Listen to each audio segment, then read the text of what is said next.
Good afternoon, everyone. As you can see, our composting pile is not looking too good.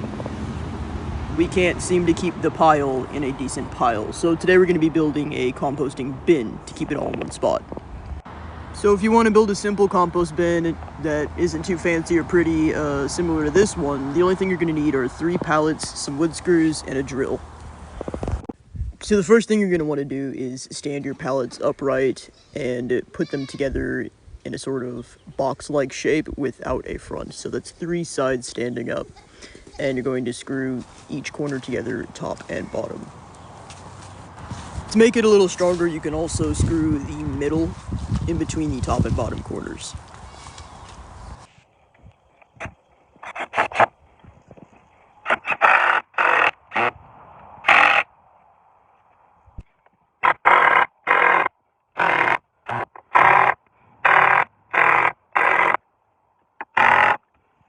So once you get all 3 pallets standing up and screwed together, it should look something like this. It doesn't matter how pretty your bin is, unless that is what you care about and that's what your standards are, but something this simple is functional. So we're just going to scoop up our disarrayed compost pile and put it in the bin we just made.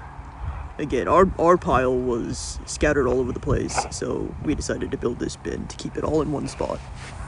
And we do plan on expanding, so by the end of the month we hope to have 3 of these compost bins side by side just to make life a little easier. All the little bits of trash you see in our compost bin are actually paper and cardboard, everything that's compostable. So let's talk a bit about how to compost. So all compost bins, as they should be, are made up of both green and brown organic material. After some time and maintenance, these green and brown organic materials will break down and form a nutrient-rich, fertile compost. Once your pile is finished decomposing and has turned into a fertile, nutrient-rich compost pile, you can do a lot of different stuff with it. You can use it to fill holes in your yard, you can sell it, you can add it to your garden, which I personally use my compost for my garden, and it works wonders.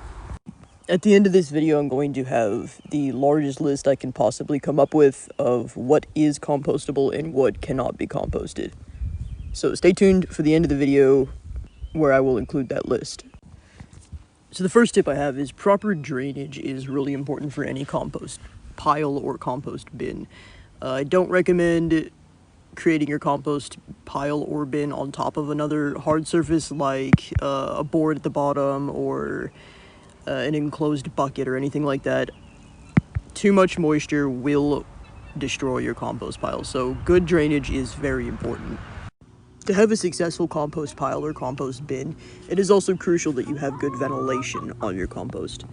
You cannot allow your compost to sit while being moist and have zero airflow, or you will have a moldy and not usable compost pile. Speaking of moisture, compost requires constant moisture. Not too wet, not too dry. I don't have a specific routine for how often I water or spray down my compost pile. I mostly just take my pitchfork, mix it up real well, and go by feeling of exactly how dry or how moist my compost bin is to see if I need to add any water. Ideally, your compost upon touch should be moist to the touch and humid, very humid, but not too wet, not too dry. On screen is the recommended humidity level and internal temperature of compost. So let's talk a bit about layers. I've seen plenty of perfectly good compost piles or compost bins ruined by layering compost.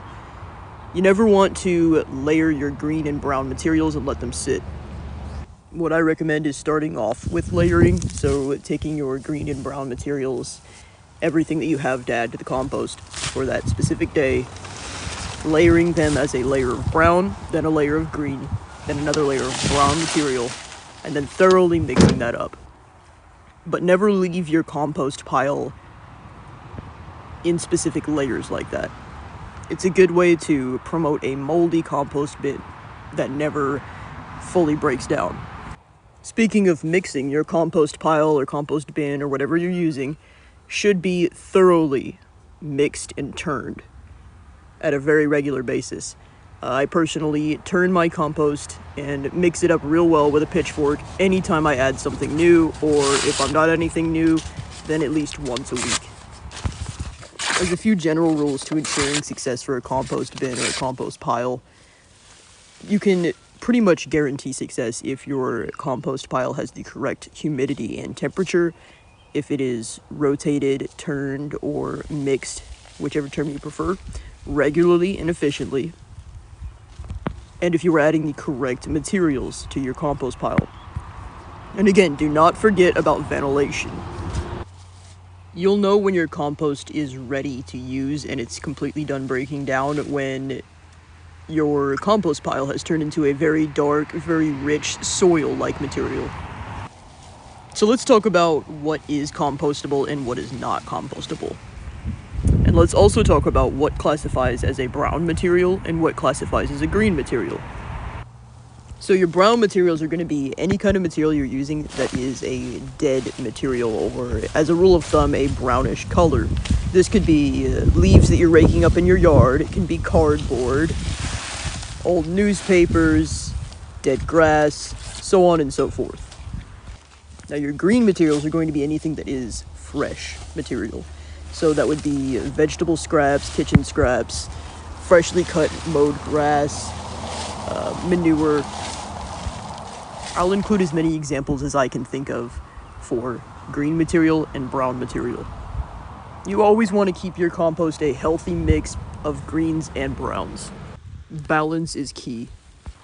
And finally, for this very short and very vague description of how to compost, there are many other tips, and there could be a very long, extensive video on this topic, but this video is simply just a basic how-to tutorial. So finally, I'm going to add on screen the list of everything you can compost and everything that you cannot compost. If there's anything that I missed and you'd like to know if it can be composted or not, or if it falls under a green or brown material category, feel free to comment and I'll answer all these comments.